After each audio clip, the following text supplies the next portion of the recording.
నమస్తే వ్యూవర్స్, మీకు ఈరోజు ఒక మంచి గేయ రూపంలో మన రాష్ట్ర చిహ్నాల గురించి మీకు చూపించబోతున్నాను. ముందుగా నా గురించి చదవండి, నన్ను చూడండి, నేను ఎవరో తెలుస్తాను అని పిల్లలకి చెబుతూ చక్కగా ముందు ఏంటి చెప్పించాలి. ఆంధ్రప్రదేశ్ రాష్ట్ర చిహ్నాలు వాటి గురించి నేర్చుకుందామా ఈరోజు. జింకను నేను, కృష్ణ జింకను నేను, రాష్ట్ర మృగనమునకు చిహ్నం నేను, కృష్ణ జింకను నేను. భాషను నేను, తెలుగు భాషను నేను, రాష్ట్ర భాషకు చిహ్నం నేను, తెలుగు భాషను నేను. జలచరమును నేను, డాల్ఫిన్ నేను, రాష్ట్ర జలచరమునకు చిహ్నం నేను, డాల్ఫిన్ నేను.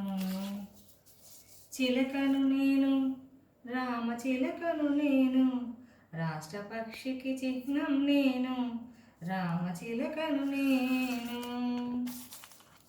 పువ్వును నేను, మల్లె పువ్వును నేను, రాష్ట్ర పుష్పమునకు చిహ్నం నేను, మల్లె పువ్వును నేను. గీతం నేను, రాష్ట్ర గీతం నేను, మా తెలుగు తల్లికి మల్లెపూదండ, గీతం నేను. క్రీడను నేను, కబడ్డీ క్రీడను నేను, రాష్ట్ర క్రీడకు చిహ్నం నేను, కబడ్డీ క్రీడను నేను.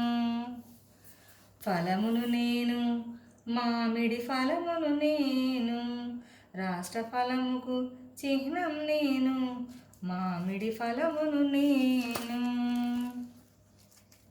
నృత్యం నేను, కూచిపూడి నృత్యం నేను, రాష్ట్ర నృత్యమునకు చిహ్నం నేను, కూచిపూడి నృత్యము నేను.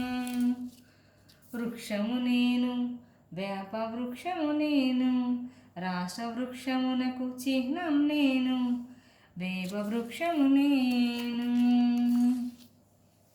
కుంభం నేను, పూర్ణ కుంభం నేను, రాష్ట్ర ముద్రకు చిహ్నం నేను, పూర్ణ కుంభం నేను.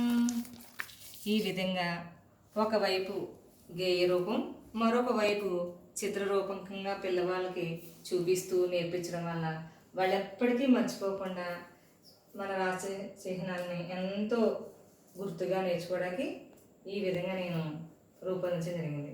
Thank you.